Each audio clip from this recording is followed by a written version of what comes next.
Muy buenos días. Estamos de nuevo en una conversación del Diplomado Internacional de Gerencia de Empresas. ¿Qué tal? ¿Cómo están? Francisco, Daniel, Gustavo, Buen nuestro día. doctor. ¿Qué tal, muchachos? ¿Cómo están? Buena semana, Buenos días. a pesar de todas las cosas que pasan en el mundo. En el mundo, sí. Sí, nos faltan las restricciones. No, cada día hay más. Qué terrible. Muy interesante la reflexión de Javier que posteó ayer, antes de ayer, me fue el día exacto. Muy interesante, Javier. Muchas gracias, Gustavo. Así es. A ver de qué nos sirve. No, pero fíjate que estábamos aquí hablando con Daniel. Y me decía, no, yo veo que hay una contradicción en las cosas que dice él y Goldratt. Y que ya, explíquese. Hay que tener coraje. Sí, sí.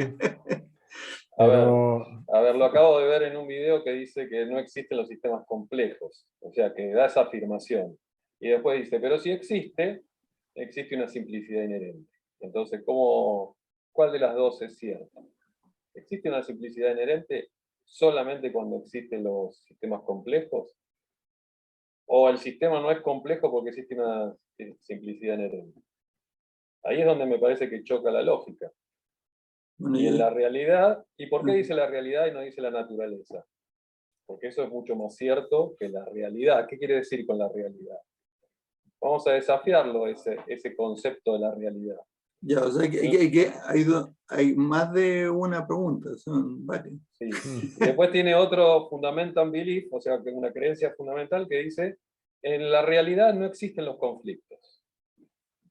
Y nosotros salimos a la calle y existe el conflicto ya de quién pasa primero, si por la derecha o por la izquierda.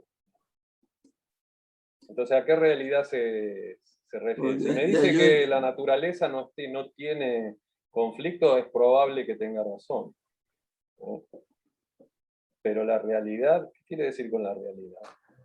la realidad es nuestra percepción e interpretación de lo que creemos es la naturaleza. Y por lo tanto, inclusive la realidad, cada uno tiene matices, ¿sí? Porque hasta donde llega el entendimiento y las premisas que uno tiene, es como yo lo entiendo. ¿Sí? La naturaleza es como es. Digamos, cuando uno llama eso a la realidad, es lo que uno tiene externo, es como es.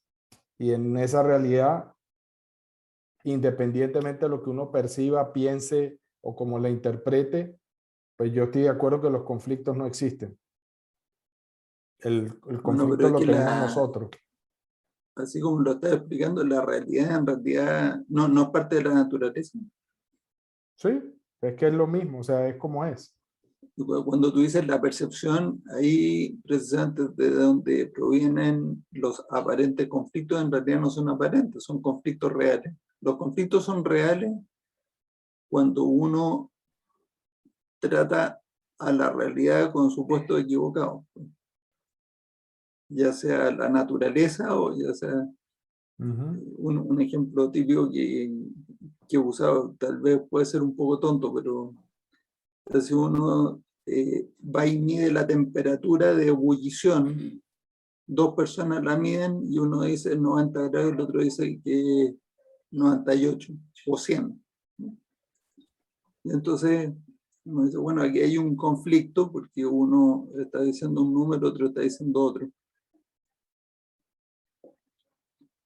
Y si uno entiende algo acerca de la naturaleza nuevo, que no lo había entendido antes, que tiene que ver con que la temperatura de ebullición también depende de la presión, y entonces si lo está midiendo uno a nivel del mar, le va a dar más alta temperatura que si está midiendo cerca de una montaña, o sea, una altitud donde tiene menos presión.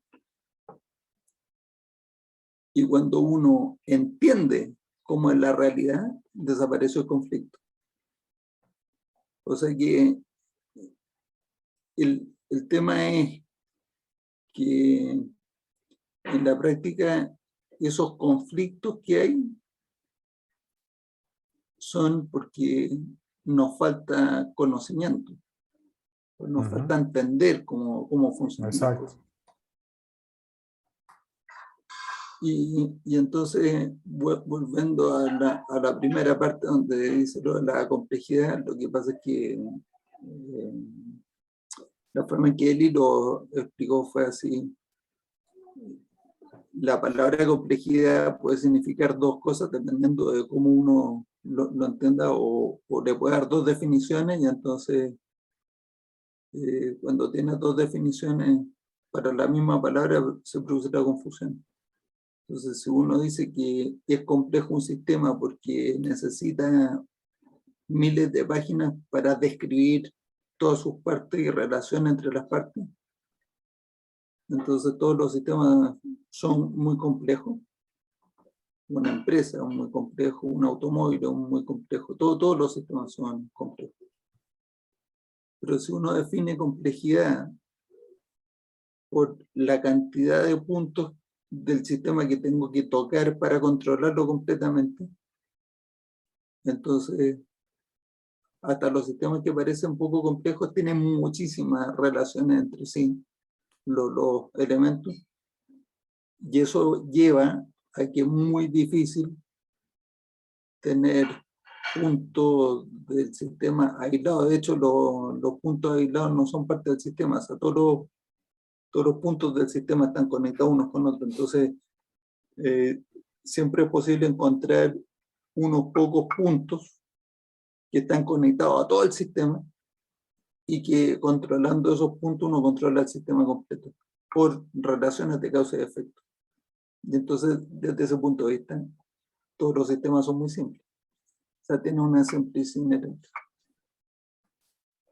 Pero para mí, la verdad es que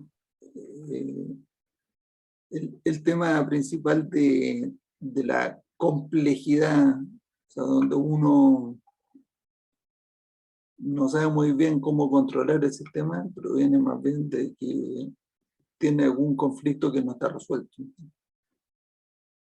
Entonces, todo este tema se puede conversar como en círculos, porque como yo lo entiendo es que uno parte de la creencia de que todos los sistemas tienen una simplicidad inherente, precisamente porque hay pocos puntos con los cuales uno controla el sistema completo. Y como uno lo quiere mejorar el sistema, la forma de mejorarlo es mirar los síntomas de cosas que no están como uno quisiera. A eso le dice efectos indeseables, y la causa es un conflicto raíz. Y el conflicto proviene de falta de entendimiento. Y entonces, cuando uno adquiere más entendimiento y puede eliminar el conflicto, entonces puede poner una solución súper poderosa. Ahí está toda la explicación. Sí, a mí, digamos, como complemento a lo que dice Matías, lo que normalmente ocurre es cuando yo trato de ver una línea de tiempo. Normalmente, cuando uno habla de sistemas o personas, organizaciones, lo que uno quiere hacer, siempre hay algún factor que te está limitando, y cuando digo factor, llámalo un recurso, o que lo estás mal administrando, o que lo estás desperdiciando, pero siempre las decisiones de cómo utilizar, cómo administrar, cómo gestionar el recurso vienen de acuerdo a los paradigmas y las premisas que uno tiene, y eso produce o genera el resultado. Y siempre se traduce en que hay un modo de operación, es decir, cosas que yo hago, mis hábitos, mis costumbres, lo que yo creo, cómo nos ponemos de acuerdo. Y mientras más personas, pues como decía Matías, aumenta la complejidad. Pero hay una simplicidad inherente en que hay algunas pocas premisas, por no decir una, que es la que está generando el modo de operación, los hábitos, el cómo actuamos. Fíjense que nosotros hemos tenido múltiples discusiones en el buen sentido de la palabra, tratando de entender cuando hablamos de la mentalidad de costo, que el costo, ¿sí? Y resulta que una cosa que parece así pequeña, unitaria, ¿sí? O esa lógica de la eficiencia, que todo recurso que no está activo o que no está haciendo algo puede ser un desperdicio para el sistema, y entonces por extrapolación o por deducción, uno tiene que maximizar la utilización de cada recurso que tiene en la mano. Y lo que genera es el desmadre que ya sabemos. Entonces, solamente retar ese paradigma, cambiar y tolerar, entre comillas, de que hayan recursos que no estén activos todo el tiempo, es lo mejor que puede tener el sistema, y después entras en capacidad protectiva, etc. Entonces, listo, eso primero uno lo tiene que entender, tiene que asimilarlo, tiene que convertirlo en comportamiento, ¿sí? Para que se pueda, perdón, para que se pueda aprovechar. Y lo mismo cuando uno empieza a moverse o personalmente o en un equipo que está haciendo un proyecto, en una empresa o en una organización, pues llega un momento que son tantas las variables, pero que están adscritas de alguna manera a lo que uno piensa o a lo que piensa la mayoría o los que toman las decisiones de la dirección estratégica operativa de la organización, que van a impactar el nivel de resultado que va a ser capaz de obtener, precisamente por eso.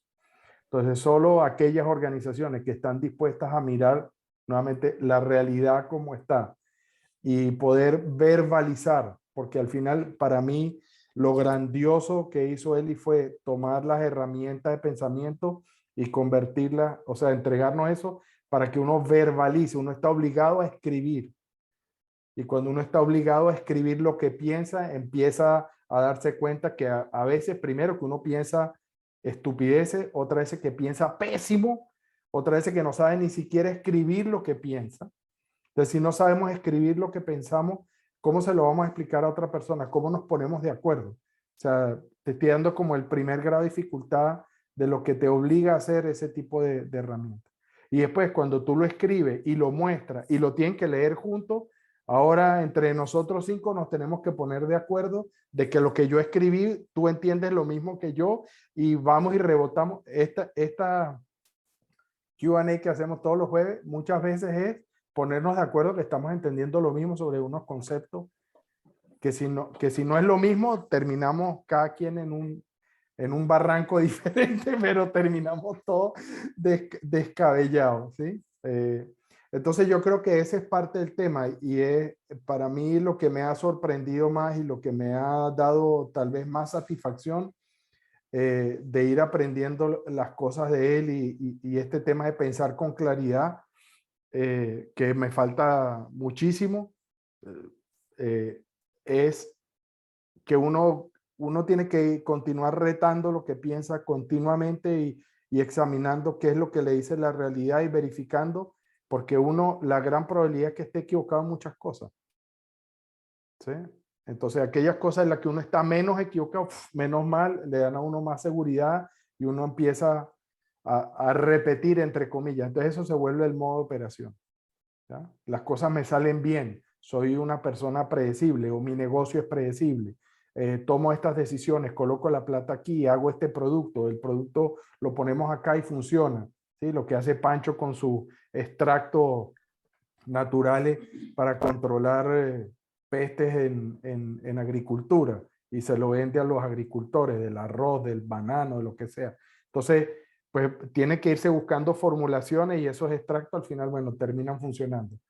Y entonces conversábamos la otra vez, ahora el problema no es que el extracto funcione, el problema es que lleva un extracto de una fruta que solo aparece estacionalmente en una región del Ecuador y no más, y entonces voy a hablar despectivamente, y resulta que lo que los extraen o cultivan son unos flojos, y entonces, bueno, si van y trabajan y después no trabajan más, nadie cuida eso. O sea, me hace pensar mucho, perdón que estoy hablando de todo y nada, pero es como, me hace pensar, por ejemplo, lo que aprendí del cultivo del cacao, ¿sí? Al principio el cacao era casi que voy a llamarlo así, una planta endémica, estaba tirada por ahí, y sí, venía de la época de la colonia, y había una gente que lo cultivaba y a alguna gente le gustaba y hacían el chocolate, pero de hace unos 20 años para acá, de repente como que volvimos a descubrir el cacao, y lo mismo pasó con el café. Y entonces es todo eso, y tiene que ver para mí con los modos de operación, o sea, con cómo hacemos las cosas, ¿no? Y pues sí, la tecnología ayuda a muchas cosas, pero al final es lo que está aquí en la cabeza. Entonces, para mí es eso. Todas estas cosas que les acabo de decir es para mí lo grandioso que tiene estas cosas, que uno tenga esa percepción de que mejoramos en la medida que somos capaces de retarnos a nosotros mismos, hacer introspección y ayudar a otros a examinar lo que pensamos acerca de cómo funciona el mundo, ¿no? Que al final, para mí esa es la realidad, Daniel. ¿Sí? Y ahora sí me estoy Permiso. mucho. Como conclusión es que siempre hay que replantearse las hipótesis.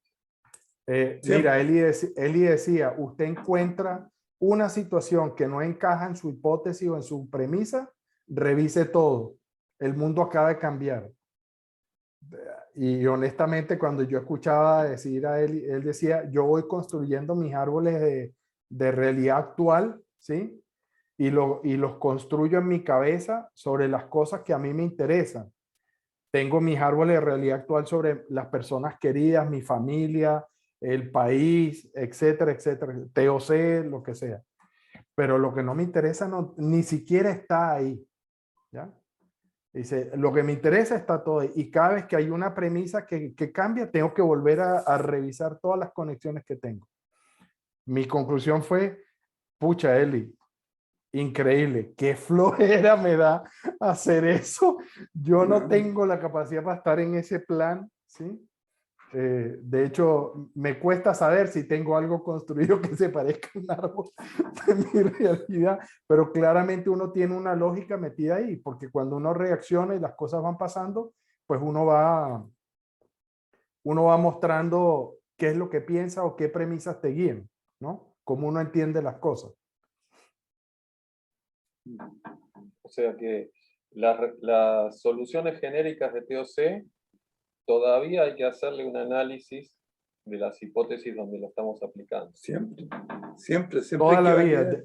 Porque hay O mucha sea, gente que lo quiere hacer copiar y pegar. Ah, te no, funcionó no, no, acá no. y lo quiere usar exactamente igual No, en pero otro lugar. eso es válido para cualquier cosa. Bueno, las Sí, soluciones genéricas de TOC son soluciones, como son soluciones otras cosas que no son de TOC.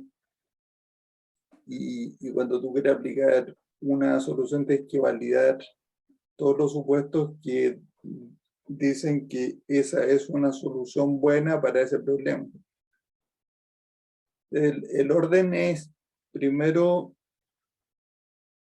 definir bien cuál es el problema que uno está tratando de resolver. Entonces, aquí estoy ahora acordándome de alguna otra conversación que tenía en la semana. Le tuve que dar feedback a un emprendedor ¿de dónde era? No me acuerdo si es mexicano, no sé, creo que es mexicano. Y tiene una empresa que se basa en una tecnología pues, de última generación. Es una tecnología, yo creo que desarrollaron en los últimos 10 años. Y qué tentación hay de decir, esta cosa te tiene que servir a alguien.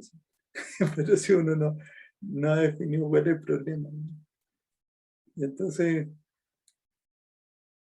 uno ve todas las cosas que está haciendo en su empresa. Y yo le hice solo una pregunta, le dije, pero, ¿y esta super tecnología, cuál es la limitación que le va a remover a tus clientes? ¿O hay varias limitaciones por distintos sectores y entonces ya tiene además segmentación para poder decir, en este caso esta es la solución, en este otro caso esta es otra solución, por las limitaciones que está removiendo? Y oye, se quedó pensando, me dijo, no lo había pensado así. Y dije, si no, o sea, yo no le dije así, pero yo lo pensé, para mis adentros. Y si no lo había pensado así, ¿qué es lo que pensaste? Pensaste que porque era tremenda tecnología de tener mercado. Y efectivamente, se puso a venderlo y hay gente que se lo ha comprado, o sea, hay empresas que se lo han comprado. Pero yo creo que se lo han comprado por las razones equivocadas. ¿De qué te sirve? No necesariamente este caso. Por ejemplo, a mí, como consumidor, me sirve mucho una tecnología que ahora está bastante de moda, que es una empresa que se llama P-Track, que está ofreciéndole servicio a muchos e-commerce y que te permite como consumidor hacer el seguimiento en tiempo real de dónde viene tu pedido. O sea, tú ves dónde viene el camión, incluso lo puedes ver en el mapa. O sea, está a 15 calles de aquí. No te dicen cuándo va a llegar, pero tú puedes pensar que el conductor tiene una ruta y si está a 15 calles, pues uno ya tiene más o menos. Lo mira en 15 minutos más y ves que ahora está a 10 calles y hace una extrapolación. Me sirve mucho. Si me dan esa misma información en tiempo real de dónde está mi pedido cuando sale de una fábrica, de ahí al aeropuerto, en otro país, antes de embarcarlo, no me sirve para nada. O sea, ¿dónde me sirve esa información? En la última milla. Pues no me sirve tanto cuando estoy a otro nivel de temporal. Cuando estamos hablando de que me faltan 10 días para que llegue a mis manos y me dicen, está exactamente en la calle no sé cuánto de Berlín. Y a mí, ¿para qué me sirve eso? No me remueve ninguna limitación, no me produce ningún beneficio. Matías, permíteme que tengo que sumar un comentario a eso, con esa tecnología. Dale. Acá el proveedor de cable, una empresa más grande que hay en Argentina, tiene esa tecnología. Entonces te mandan un mensaje, has pautado la visita de un técnico, y te dice, el técnico está llegando a tu domicilio en 15 minutos, y lo empiezas a seguir. Y efectivamente empecé a seguirlo, ¿no? Y el técnico llegó a una cuadra antes de mi casa. Y ahí quedó. Y ya está llegando, pero salí a la puerta y el técnico no estaba. Entonces me fui caminando una cuadra y le dije, mire, usted tiene un servicio técnico en la Violeta 316, es la otra cuadra. No, acá dice 216. No, pero si es mi casa, es mi número de clientes, tiene que generar un nuevo pedido. No. Tuve que esperar 15 días más, o sea, y a eso voy, ¿cuál fue la limitación que removió? Nada, enterarme que el técnico venía. No, pero fíjate que... Pero o sea, en ese caso... Esto es una historia de terror administrativa, pero... Es de terror. Sí, administrativa, pero con esa tecnología tú te enteraste muy rápidamente del error. Sin la tecnología no te habrías enterado y al día siguiente hubiera llamado y hubiera dicho, ¿dónde está mi técnico? Y ahí te mienten, te cuentan cualquier historia, menos decir que se habían equivocado en la dirección. Ahora, lo que encuentro increíble es que el técnico no sea capaz, o sea, no tenga las atribuciones, o por lo menos poder llamar a quien tenga las atribuciones para que le cambie y le corrija la dirección en el momento. Alguna validación tiene que haber, porque también tú puedes pensar al revés. Tú eres el técnico que está en la calle y oportunamente, o sea, oportunístima, como se dice, oportunístico, ¿no? Llega alguien y dice, este está aquí en la calle, voy a aprovecharlo. Y te engaña y te hace entrar a la casa para arreglar una cosa que él no había pedido nada todavía. Puede pasar, ¿cierto? O sea, el técnico tiene que validar que está yendo a la dirección que le dijeron, pero lo que pasa es que si le dijeron la dirección equivocada, bueno. En todo caso, es una buena tecnología que te sirvió a ti para saber muy rápidamente lo que estaba pasando. Pero yo... En ese punto, sí. Nada, pero son ejemplos de cuando uno tiene un martillo todo parece clavo, ¿cierto? Pero de repente con el martillo trata de aplastar un tornillo y no resulta bien. Se rompe la madera, se rompe la cabeza del tornillo, no funciona. Y eso pasa tantas veces, ¿no? Yo estoy revisando hipótesis, revisando las premisas. Otra cosa que quiero agregar, todo el tiempo voy a estar revisando. Referido a lo que mencionaba Daniel de la complejidad, no sé si lo han visto al post de la semana pasada, genera un post David Snowden y Kevin Kai, el chino que es contacto tuyo, Matías, que lo has mencionado, yo también lo tengo de contacto en LinkedIn, le hace una pregunta a David Snowden, ¿no? Planteándole justamente, que bueno, toma los conceptos de TOS y le plantea un ejemplo hipotético respecto de lo que sería la labor. Creo que mencionó algo de McDonald's o una cadena de hamburguesas. Entonces, bueno, a ver, entonces podríamos decir que el que hace la hamburguesa está en un contexto simple, el gerente del local está en un contexto complicado, mientras que el CEO de la empresa, que tiene que manejar múltiples variables y una gran complejidad externa, estaría en un contexto complicado, complejo. Y la respuesta de David Snowden fue simplemente: no entiendes nada. Que no creo que Kevin no entienda nada, ¿no? Pero lo que sí sentí fue que le esquivó al bulto a esta pregunta que entiendo que tiene algún punto de conexión con lo que planteaba Daniel, ¿no? Oye, pero ¿fue toda la respuesta? No entienden nada y no justificó nada. Recién lo estaba buscando el posteo, se lo voy a compartir. Primero que me resultó chocante. Total. Porque Kevin lo planteó muy educadamente, muy correctamente, ¿no? Y a mí inclusive hasta me dio una sensación en Snowden, que creo que es una eminencia, pero que sin embargo siento que tiene una cuestión de piel con Eli, porque no he encontrado otra cosa, ¿no? Es como que lo invalida, pero que no termina de hacer el link entre algo que, a ver, una teoría es poderosa si da respuesta a las cosas que pasan en la realidad, y sin ningún lugar a duda, es poderoso.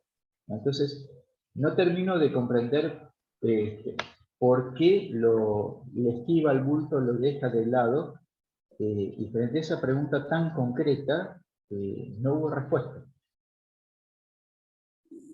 Recuérdame de nuevo, Snowden no hay que reveló que la NSA le estaba robando información, o sea, se está espiando a todo el mundo, ¿cierto? Es otro Snowden. No, es un experto en agilidad. Dice cosas muy interesantes. Sí, dice cosas muy interesantes, pero se encarga en decir que lo que él plantea no tiene nada que ver con lo de él, ¿no? Y a mí me llama la atención, digo, porque el framework que él plantea es muy interesante, lo toman en todos lados, pero para mí tiene una conexión muy clara y nos permite, a mí por lo menos me permite comprender cuando estoy en un contexto complejo y cuando estoy en uno complicado, ¿no? Y bueno, y esto mismo le planteó Kevin, y lo que hubo fue una respuesta evasiva por completo. Así que después se los comparto. No sabía que hoy iba a disparar el tema para ese lado, porque hubiese sido muy lindo tener ese posteo a mano en primer lugar, para comprender lo que estaba planteando Kevin, ¿no? Pero fíjate, me hace pensar en una cosa que yo creo que la tengo más o menos clara, pero así súper explícita ahora. Agile o Lean, cualquiera de esos, o incluso ha habido los de System Dynamics en el MIT, esos han sido mucho más explícitos en esto. Muy pocos te dicen cuáles son las las premisas básicas sobre las cuales construyen su teoría o sus soluciones. A diferencia de teoría de restricciones. Teoría de restricciones no fue así siempre, pero hoy día tenemos muy claro cuáles son los principios de teoría de restricciones, y uno dice estas dos cosas que dijo Daniel. Todos los sistemas, por complejos que sean, tienen una simplicidad, lo cual tiene como una deducción lógica que a cualquier problema complejo lo que tenemos que hacer es buscar una solución simple. No hay que confundir la palabra simple con que sea muy fácil de implementar, que sea rápida de implementar. Ninguna de esas cosas es simple. De hecho, normalmente las más simples son las que después uno mira para atrás y todo el tiempo que demoraron en desarrollarlas. Y el otro principio es que siempre se pueden eliminar los conflictos.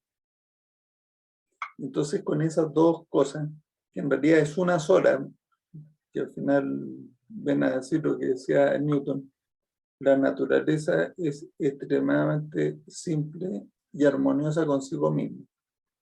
Eso es lo que dice. Y en un paper que me bajé de todo el SDM, que es hacen una conferencia todos los años, no sé si la siguen haciendo, yo supongo que sí, todos los años en el MIT, que es en el programa de posgrado de ingeniería de sistemas, SDM, que es Systems, no me acuerdo si es System Dynamics Management o no me acuerdo cómo es SDM. Pero es el programa de posgrado de ingeniería industrial, o de sistemas. Y en uno de los papers leí una frase que era como para bronce y era una contradicción total al principio de simplicidad. Decía, no existe tal cosa como una solución simple a un problema complejo. Entonces, si uno hace esa declaración, ya no necesita pues discutir más acerca de la solución. Porque ahí yo parto, o sea, si me dicen eso, entonces le digo, no me interesa ver tu solución. Sí, yo también le he visto esa frase. Sí. Es más, tildan de estúpidos a los que piensan que es simple. Sí. Claro. Siempre se esconden detrás de otra frase que se la atribuyen a Einstein. Parece que Einstein no hubiera escrito, pero no sé cuántas enciclopedias por la cantidad de citas que le atribuyen. Yo creo que no, la mitad o más de la mitad no son de Einstein. Y además que tampoco es que Einstein sea la autoridad para decir cualquier cosa. También cometió sus errores en física. Era que no, obvio. Claro. Estaba planteando hipótesis brillantes. Nos han hecho avanzar un montón. Un genio. Realmente genial como... Pero bueno, y le atribuyen algunas frases, yo creo que no son de él, pero una que decía,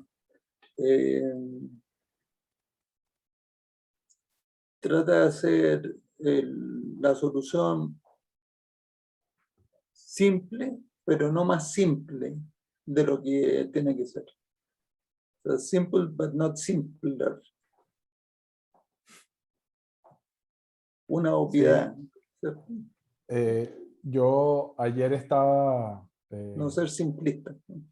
Sí, exacto, que la solución no sea simplona, digamos. Estaba viendo unos videos ahí y me encontré con una frase o con un dicho de una de las personas que creo que pues, si uno dice los nombres, todo el mundo te dice que son absolutamente respetados, son admirados, ¿sí? Y estoy hablando de Warren Buffett y Munger, ¿no? El socio de Entonces, En Hathaway. sí, de Berkshire Hathaway. Entonces, Charlie Munger está explicando que cómo les ha ido tan bien. Dice, mire, es que al final descubrimos o definimos unos 4 principios de cómo nosotros operamos que consideramos que es lo que es el secreto de nuestro éxito. Entonces, se los voy a leer acá, ¿no? Y entonces le hicieron una pregunta, bueno, y si son esos, ¿por qué no todo el mundo los usa? ¿No? ¿Por qué todo el mundo? Y entonces me volvió a llevar a nuestras discusiones eternas, ¿qué pasa con teoría de restricción? Y les voy a dar la respuesta que dijo, porque me volvió a pegar aquí en el reptiliano, ¿sí? En la corteza frontal. Entonces dice, para nosotros invertir y tomar decisión de tomar una posición de stock o de propiedad de la compañía, primero, entiende el negocio. Segundo, revise, verifique que tiene una ventaja competitiva durable, perdurable. 3, que la gerencia tenga integridad y talento. Y por último, 4, asegúrese que hay un margen de seguridad, de que si comete el error no le va a salir tan mal. ¿Ya? 4 principios. Después les puedo pasar el link del video, no hay problema, es que es fantástico.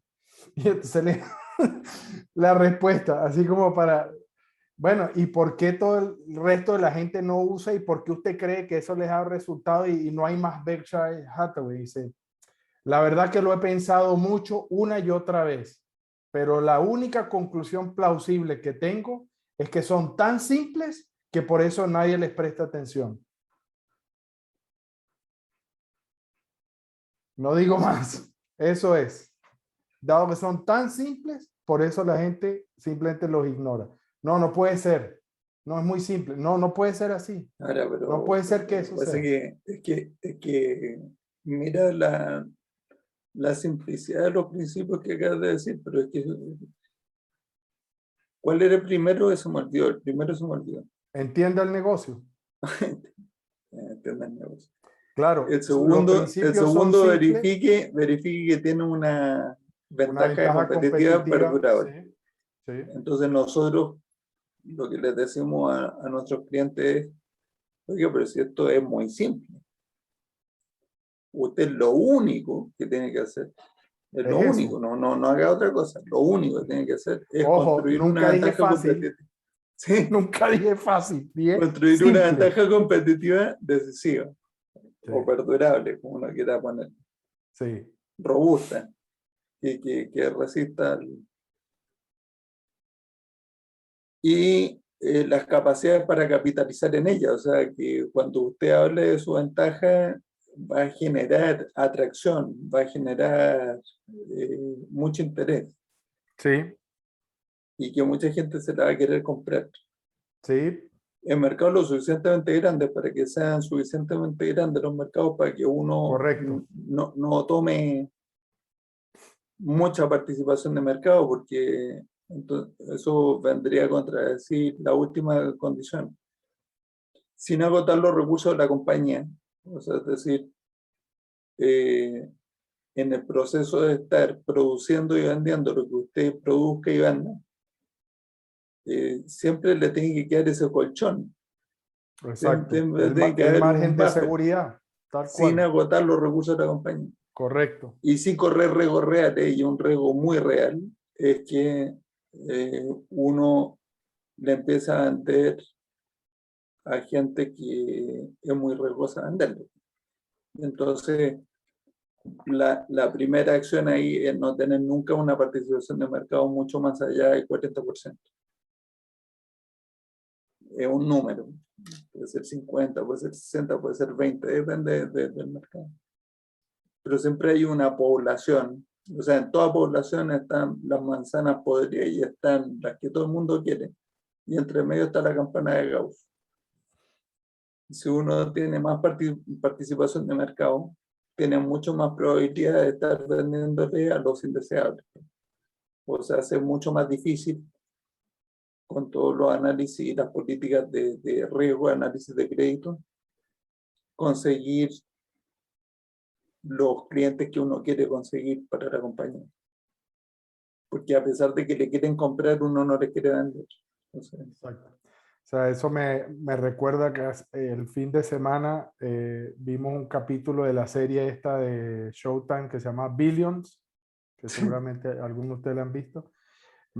Está ya en la sexta temporada, creo. Sí, no, yo dejé de verla en la tercera.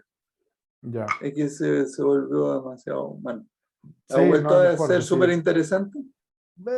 Estoy esperando que me termine de agarrar y no sé si va a durar más después de esta, pero hay cambios importantes. No sé si lo hacen interesante, pero el comentario era porque en una de esas, el man que está ahora, porque ya no, ahí pues, spoiler alert, ¿no? Ya no es Bobby el que está manejando la firma de inversión, El hedge fund. El hedge fund, sino que es otro tipo. Y dice, señoras y señores, a partir de ahora vamos a crear la lista, ¿no? Con un nombre ahí del hedge fund, como se llama ahora. Ya nosotros no vamos a ir a buscar clientes. Ahora ellos nos tienen que demostrar a nosotros por qué es que los tenemos que aceptar. Entonces me hizo mucha gracia, ¿no? Porque nuevamente dijo, ahora nosotros, aunque no lo crean, nuestro hedge fund se va a manejar con estos principios. O sea, ya no vamos a estar haciendo, entre comillas, las trampas, ni las manipulaciones, ni los loopholes que hacíamos antes. Nos vamos a pegar a las reglas, pero estos son nuestros principios. O sea, todo lo que hagamos es para hacer, no sé, por decir, hacer bien, ¿ya? Bueno, ahora cualquier persona que venga acá tiene que demostrar que tiene integridad para entrar. Entonces me hizo gracia el comentario de un hedge fund pidiéndole integridad a los inversionistas, pero estaba bien, creo que Sí. al final pues de eso se trata. Uno quiere a los clientes que realmente cumplen con ciertas características. Y cuando uno tiene una ventaja competitiva, apriete esa tuerca, man. Apriétela.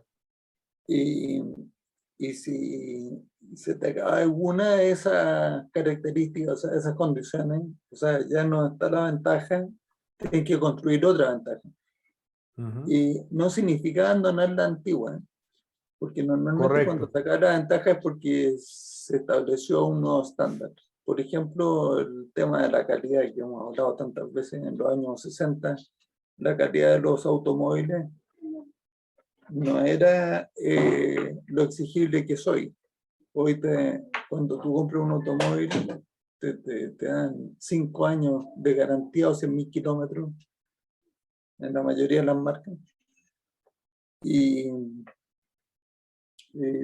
no sé, tiene una falla no sé qué, pero te cambian el auto o te lo arreglan gratis. Pero en los años 60 no era así, en los 70.